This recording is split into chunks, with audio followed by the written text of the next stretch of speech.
Okay. Ugh, that made me dizzy, kinda. How did that look on camera? Did I look super cool?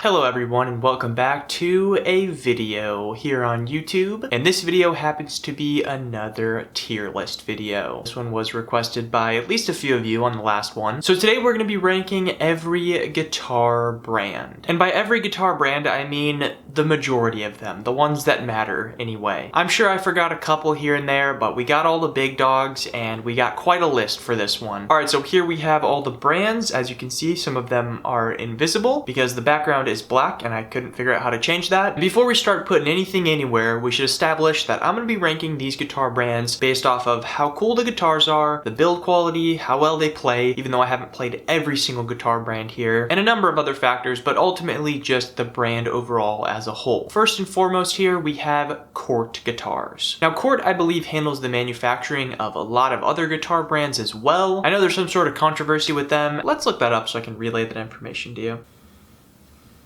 Alright, so I just looked it up and apparently Cort had like a 13-year-long labor dispute thing where they were mistreating their workers and all that kind of stuff, so that's not very chill of them. But actually my very first bass guitar was a Cort bass. I liked it quite a lot. It played pretty well. It was a really cool finish on it. I love the natural wood color, but I wouldn't really say that Cort makes exceptional guitars that are anything out of this world. So I think to start it off, we're just gonna put Cort at C tier. Alright, next up on the list, you can't see it, it's invisible, but it is Epiphone. Now I myself personally have owned more Epiphone guitars than any other guitar. I've owned two 6-string Epiphone acoustics, one 12-string, and an Epiphone SG, and I feel like Epiphones are sometimes hit or miss as far as the quality, but all of the nicer, a little bit more high-end Epiphones are really, really great guitars. So honestly, I think I'm gonna have to put Epiphone at A tier. Alright, so next up we have Charvel guitars. Charvel is actually owned by Fender. You can tell when you actually look at the guitars that they make that they're essentially just Fender guitars that have been kind of modernized. The build quality with Charvel guitars is always really, really good. I don't think I've ever played a Charvel that I was like, oh, this feels kind of cheap. And they also have some models that are really, really cool looking. There's this one that's kind of like a pink and black color. It's really, really awesome. But I will say that they have some Charvel models that are just kind of boring. It's like essentially just a Strat, but a little bit uglier. And I think I'm gonna go with B tier for Charvel. All right, next on the list, we have PRS, Paul Reed Smith guitars. And I know this one can be a little bit polarizing because people usually either hate PRS guitars or they love them. I will say that I personally am not a huge fan of the majority of the way that PRS guitars look, and the PRS Silver Sky is literally just an exact copy of a Stratocaster. I love that clip of Rhett Shull talking to that one guy, and the guy's like, well, it's a Strat-shaped object. It's a Strat. You're not going to convince me. I understand it is a Stratocaster shaped object. I will say that the quality on PRS guitars is always really, really good. I really have to respect somebody who takes pride in putting out a good product, but I'm gonna put them at B tier. Next on the list here, we have Danelectro guitars. In my opinion, are kind of underrated. I feel like they are always really beautifully crafted, kind of works of art guitars. The headstock that they do on their guitars is just so cool. They also just generally play really well and are crafted really well. So we're gonna go with A tier for Danelectro. Next up on the list here, we have Jackson guitars. I will admit that Jackson guitars are one of my personal least favorites. I'm just not really a fan of the headstock. I'm not really a fan of the build quality generally. Sure, there are some exceptions. They do have a few cool guitars, but generally overall, I'm just not really a huge fan of Jackson guitars, so we're gonna put it at D tier. Ernie Ball Music Man guitars. The Ernie Ball stuff to me is kind of just like, eh. All the guitars that they make are a little bit ugly. I'm just not a huge fan of them, but the bass guitars that they make, on the other hand, are actually pretty cool. They have some unique finishes and stuff like that, so I think just because of their bass guitars, I'm gonna bring them up to C tier. In my opinion, they should just stick to making guitar strings. Just slam that coffee. Okay, next up on the list, we have BC Rich guitars, and I'm gonna be honest, all of these are pretty ugly. You might like the way that they look, and that's totally fine. No shade on you, no hate at all. Everybody's got their own opinion, but in my opinion, they look ugly. I'm all for experimenting when it comes to making guitars, trying out new shapes and stuff like that, but this is a little much.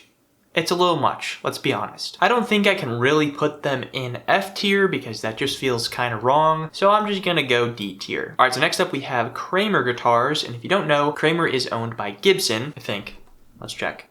Yes, and a lot of their guitars are more like student model, beginner, entry-level stuff, but honestly, in my opinion, I think a lot of the Kramer guitars look really cool. I like that a lot of the time they have matching headstock colors, which is just not something you see on beginner, entry-level guitars very often. The build quality is really where the main problem resides here. If you buy a Kramer guitar, you're probably gonna want to swap out the pickups or the tuners or some little thing here and there. So although I do like the look of a lot of Kramer guitars, I'm gonna have to put them in C tier. Okay, this next one, I don't think I need to explain this one.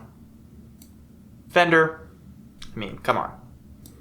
S tier. Now I know I'm a little biased because I do love Fender guitars, but I also have played a lot of Fender guitars, and pretty much every single one I've ever played has played incredibly. Alright, so next up here we have Danelectro. This is one that I actually wasn't even going to put on the list, but I typed in D'Angelico and Danelectro came up and I was like, oh yeah, I forgot about those. Which is surprising because they actually look super cool, and every single time I see them on Marketplace, I'm like, man, I wish I could afford that. I feel like Danelectros are pretty underrated, even though a lot of famous guitarists have used them. Jimi Hendrix, Jimmy Page, Eric Clapton, Mark Knopfler, some of the best guitarists ever, and they use Danelectro guitars. So if it's good enough for them, I think we're going A tier.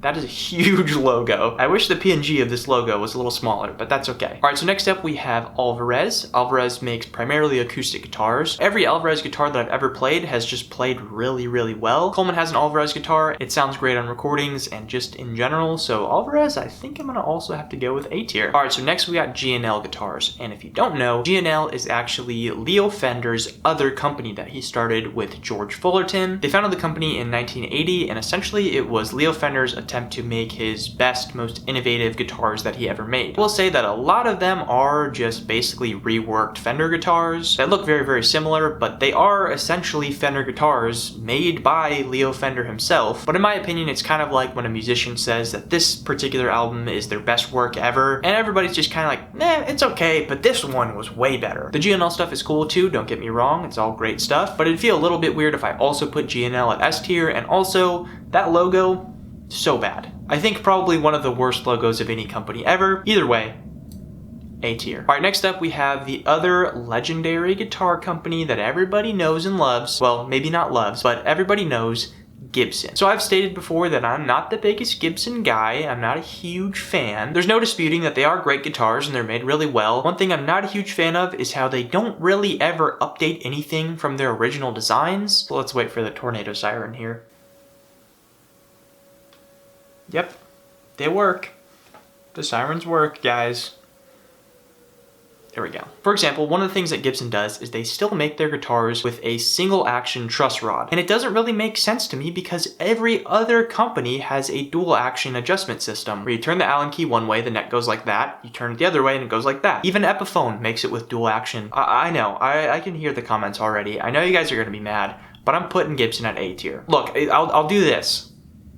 I'll put it at the beginning of A tier for you guys. I feel like I'm gonna put all of these in A tier. All right, next up on the list, everybody, we have Gretsch guitars. I have always loved the look of Gretsch's, whether it's their solid body stuff or their hollow body stuff. Either way, they just make awesome looking guitars with really cool pickups in them. Just overall great construction, great design. They definitely don't step outside of the box and do anything crazy or wild, but they know it works, and it definitely does work. So I'm gonna put Gretsch at A tier as well. All right, so coming up next, we have Harmony guitars. Originally, I was always like, oh, Harmonies are just cheapo, crappy guitars. But then when I actually looked into it and I looked into the history of Harmonies a lot more, I realized that the old Harmony guitars were actually really, really well made. They were some of the best acoustic guitars at the time. I actually have this 1975 Harmony Strat style guitar. This is absolutely one of my favorite guitars. It's the only like legit vintage guitar that I own. I get comments all the time of people saying how pretty that guitar is, and I agree. However, it was an absolute pain to set that thing up because it's just not very good quality, I'll be honest. For a while they did make a lot of just super cheapo beginner electric guitar models, like Strat copies and stuff that were just not very well made, but they actually are coming out with some newer stuff that is really, really nice, really high quality, so I'm gonna put them at a B tier. I think that seems fair. All right, so next up we have Ibanez guitars. They make really great stuff, and they have for a long time now. They're based in Japan, so all of their highest quality stuff is made in Japan, which arguably is the country that produces the best, highest quality guitars. And honestly, even the cheaper Ibanez models are still really great guitars that come in a lot of really cool finishes and colors, and I honestly have never played an Ibanez that didn't feel really good to play. Just in general, they're a lot more comfortable and a lot more playable. You guys are probably gonna yell at me, and maybe I'll regret this after I post the video, but I'm putting Ibanez at S tier.